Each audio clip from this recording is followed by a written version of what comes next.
Следва един буквално горещ репортаж. Група млади хора са създали своя вариетет на трупа, наречена Fire Soul или Огнен дух. Целта им е да популяризират цирковото шоу и да намерят нови артисти в групата си. С тях се срещна Радостина Янкова. Първоначалната идея е за създаване на трупа само от огнени артисти, но по-късно тя прерасва в цялостно вариететно шоу. Днес в нея членуват професионални артисти, които имат опит в различни сфери.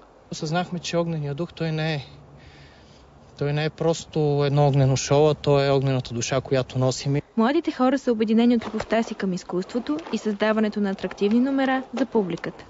Харесва ми и младия екип, харесва ми свежите идеи и възможността за реализация в България. И смятам, че Fire Soul моята изява ще бъде сравнително оценена.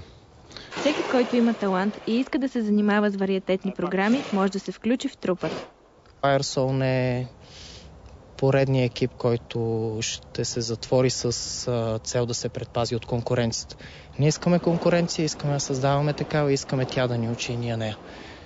Трупата има свой сайт в интернет, чрез който може да се свържете с нея. Единственото условие е всеки да носи огнената душа в себе си и да се бори за нея и изкуството.